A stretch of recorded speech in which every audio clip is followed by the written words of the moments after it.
event probably wouldn't be possible without Shannon's Insurance, and you can see the lovely ladies on the pit straight at the moment on the grid, waiting for these cars to form up. They are indeed. Shannon's Insurance, a huge supporter of Northern Territory's motorsport. And if you want to know more about getting involved in motorsport up here in Hidden Valley and Northern Territory, go to the Northern Australian Motorsports Club website, namc.org.au or motorsportsnt.com.au. Love to have you on board. Their next event will be here in July, and that will be a championship round. July 15 it is, so if you'd like to come back, if you like what you see, 4 races in one, as each of the 4 categories battle it out here, you'll see that here on July 15 and much, much more when they return to racing for their championship. Let's talk about the grid, starting from pole position. Adam Ubergang, 2 wins to his credit already. Can he make it 3? Alongside him, Tim Playford, so Adam's from Queensland and Tim from the Northern Territory. On the second row, Bryce Fullwood out of the Northern Territory, the Super 2 driver who will be competing at the Wappac Townsville 500.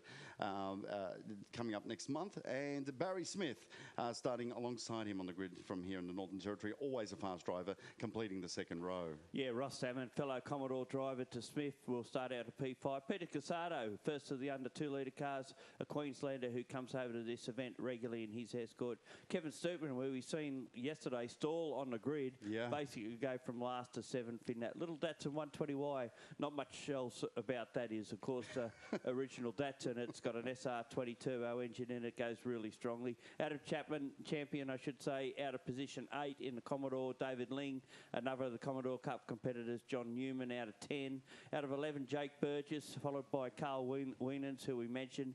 Eben A. Coates in the Gemini station wagon. That'll be a pretty easy car to spot. Glenn Holsworth, father of Lee, out of Supercars, is in 14th. Got Gary Dempsey out of 15, and Greg Cowie, who we already mentioned, out of position 16. So we're waiting for the time board as the 40-car grid assembles on the grid, the first of many races today. Don't forget, our racing continues well after the Supercars this afternoon. Then Rock and Race, it's a day you will not forget. 20 years of Supercars here in the Northern Territory. Race 1 about to get going. The 5-second board goes up. Who will get the jump? Will it be Ubergang? Will it be Playford? Red light is on. Let's go racing. Improved production. Commodore Cup at HQ. Ubergang gets off to a magnificent start. Well ahead of Playford on the drag race down into turn 1. Peter Casado made a great start. He could actually finish up in 3rd position as they go down into the braking area. Smith moves across, so he'll take 3rd. He'll follow Ubergang through the corner. Will it be enough to get him past Playford? They almost touched. They don't quite, so they go through okay. Forward did a bad start. One's got turned sideways, but manages to keep going. Had contact with Kevin Stoopman's car. That was car 58. That was Adam Champion in the Commodore. Just one of those little racing incidents, but as we watch them filter through to finish the first half of the first lap, and for the first time this weekend, Adam Ubergang is in front from the start. Yes, and as we know, this is not what Playford wanted, because when he could keep him behind him, it might have been possible. But once he's out in front, he'll just sprint away. Have a look. Is that's Stoopman? That's Stoopman's in trouble in the 120Y. Big problems. That's looks like engine or gearbox in the 120Y. Unfortunately, he was hoping for a big one. He's celebrating his 50th birthday later today. And happy birthday. He can start early. Oh, dear me. Oh, look at that. The cabin was full of smoke too. But look, it's still pulling some power though. So whatever it is yeah, it's not good though. The only thing I can think of that maybe there's a bit of tyre rub from the Commodore Cup contact. Yes, and he is pulling it in the pits. In the meantime, Ubergang goes through in the lead. Playford 2nd, Smith in 3rd. Then it's Casado forward. Salmon Champion, David Ling, Ebony Coates up to 10. She started 14. Jake Burgess, Wienans, Newman, Cowie, look down for the first HQs. That's Brett Osborne ahead of Andrew Williams, Andy McLeod, Joel Heinrich 4th there. He came from the back of the field as 2nd in HQs yesterday afternoon. Ebony Coates in car 37, the purple Gemini station wagon on screen. You just saw it heading into turn 1. She got a monster start. There's the Celica we were talking about earlier, having a good run. There's Ebony there. Under battle, under fire at the moment, but holding her own, down in 11th position at the moment, but just being overtaken now. Ubergang 1.6 seconds in the lead of Playford, 7 laps left. Smith is 3rd, Casado 4th, and Fullwood 5th. Yeah, just to give you an idea of the speed of these cars, last time down in the straight, 2:35 from Smith. That would be about the top speed of anyone in this category. And you've got to remember that these cars are basically production cars that you could register on the road. Anything you're allowed, you can do to a car on the road, like a bigger engine, as long as it's from the same manufacturer, you can put into these improved production cars. It's hard to believe when you see some of these speeds, isn't it? And particularly with the different sized engine, different sized cars. Look at this side-by-side racing with Coates losing another position there. Yeah, and how many people would have thought that a Gemini wagon would be a good race car? Doing a great job in Flying brick. One of 3 females in our field, Olivia and Angela Agostini in the HQ Holden numbers 4 and 90 are also the other 2 females in this field. Yeah, then back towards the rear of the field, you get all these HQ Holdens all battling it out. In the meantime, now we've got Simon Bulash, who missed yesterday's second race, making a charge from the back. He's just passed Wienans for 9th position. And, of course, just in behind them, Cowie, who we already mentioned, clutch dramas in race 1, but on the comeback trail. Ubergang has really got the hammer down. His best lap, a 1:17.9448 on that lap just gone by. 4 seconds, the gap now between him and Playford. He is clearly 2.1 seconds faster than anyone in the entire field at the moment. Yeah, he was a little bit disappointed yesterday. He couldn't get the car cranked sideways. There was just too much grip on the track. So as the tyres wear a bit more, he may be able to get this car to drift a little bit. But at the moment, Adam Ubergang points the way and is wheeling and dealing this race. Playford in second, Smith in third. 1.8 seconds between the Mazda and the Commodore, so maybe look for a bit of a battle there. And of course, just behind them is Bryce Forward and Peter Casado. Casado doing a great job in the under 2 litre Escort to stick with these big V8s.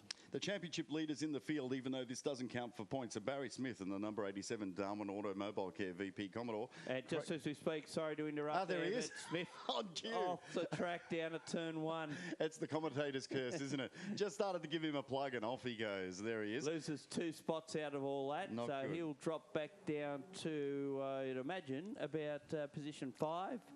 And he's slowing. He's got dramas. The car had some smoke coming from it. And I think there's a drama with that car as we see. Bryce Forward now has picked up a spot. He goes to third. He was third yesterday and being chased very hard by Casado in the Escort. So Smith's the leader in the improved production over 2 litre. Craig Wright is the leader in under 2 litres in his Ford Escort. David Ling is the leader in the Commodore Cup Championship. And Stephen Ling heads the HQ Holden standings in his number Smith 76. in all sorts of dramas as he goes through turn 5. He's pulling off the track. Lucky it's not counting for points. Yeah, and well, it's points for this round.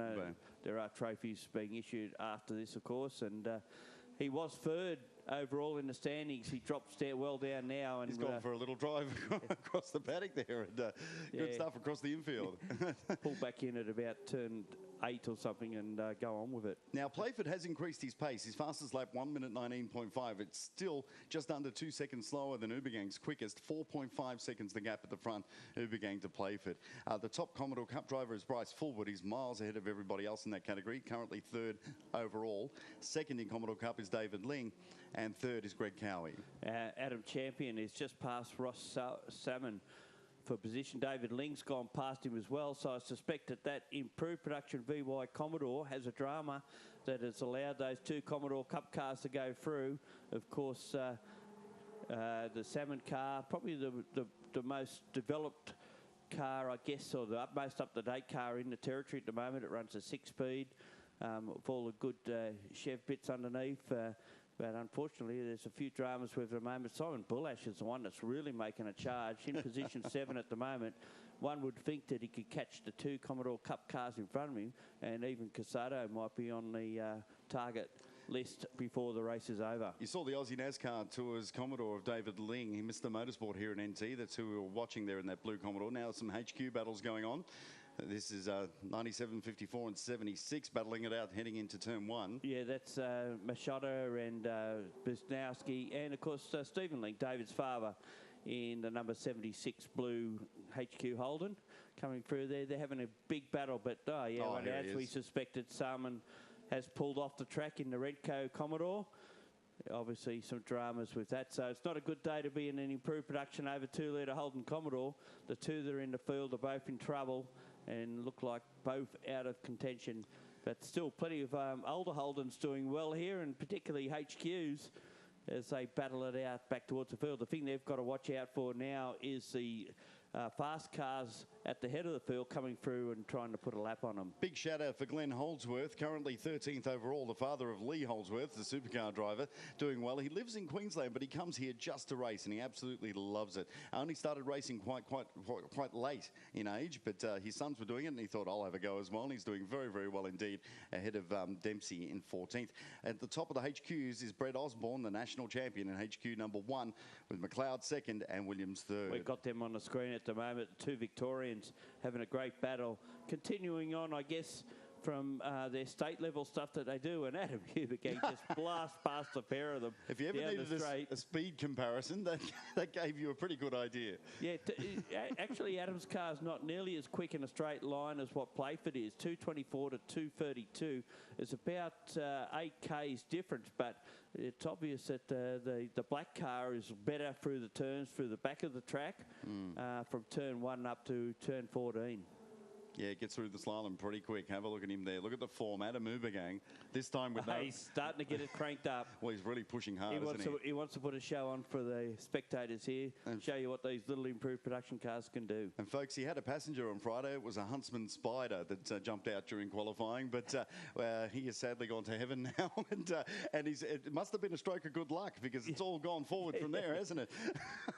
Yeah, well, he thought he might have been handicapped with having a passenger on board, but certainly frightened him at the time. It certainly frightened him when he seen he was still and he's gone over it. Gone too far. Well, we were talking about him pushing it a bit hard, but lucky he's got a 10.3 second gap to Playford. That is extraordinary in this category. With 2 laps to go. There should be 1 lap to go. One lap to go, I should say, at the end of this. Going to get a replay of this. Certainly having a play at the moment. Cranks it up sideways and then just overcorrected enough to put him off the track. Fortunately, it was in an area where he didn't do too much damage time-wise. Beautiful car control. 3 seconds slower on that lap. So the gap came down to 8.7 seconds. Okay. So it won't stop him. I can guarantee that. No. Normally you'll see him racing in Aussie racing cars. I think they're missing the Townsville round, but I'm pretty sure they're going to be back for the later part of the season, and really enjoys his racing. One of the highlights of coming here for Adam, of course, is the trip up. They do the road trip and bring the tow truck with the car on board, and wherever they didn't, that big Huntsman came from the very start. Maybe it's packed up in one of the folding chairs, or where they picked it up en route, I'm not sure. Might have been looking for a cheap trip to Darwin, like a lot of us do at this time of the year. Oh, well, Adam Hubergang has had this race all to himself. He's done extraordinarily well. It's their last race here, 20 years of racing here at Hidden Valley for improved production, Commodore Cup and HQ.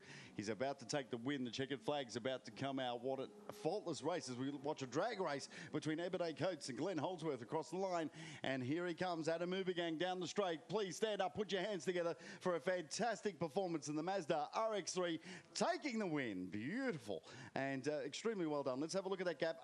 8.5 seconds last time around. Let's see at the flag to Tim Playford.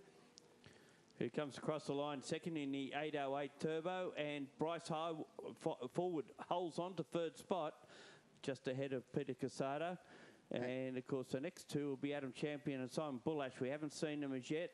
Interesting to note, the Mix 104 entry of Adam Champion, the NT Broadcasters car, has won the over 2 litre improved production. Third. Got onto the podium, I should say, for the over 2 litre production. That's a great effort there. And Bullash, what a drive, up into 6th overall and 4th overall in over 2 litre improved production. Yeah, second in Commodore Cup, David Ling. Greg Cowie, 3rd in 8th position. Carl Whelan's in 9th. Jake Burgess in 10th. John Newman, 11th. Glenn Holdsworth has beaten Ebony Coates to the line. Gary Dempsey, the next one. Brett Osborne in the HQ, 15th. What a good result for him. Then we've seen Andy McLeod and Andrew Williams fighting it out for second. Joel Heinrich in 4th. Masara in 5th. Banowski in 6th. Stephen Ling in 7th. Then we get Thompson 8th for the HQs. That's position 22. Purnell in the Gemini, the next one through, followed by another HQ in Anderson. Big field, 33 starters, 30 finishes. Pretty good success rate for the category. Oh, very much so. 3 amazing races, Gary. As always, every year here, they put on such a great show. And it's great to see so many local competitors in their own local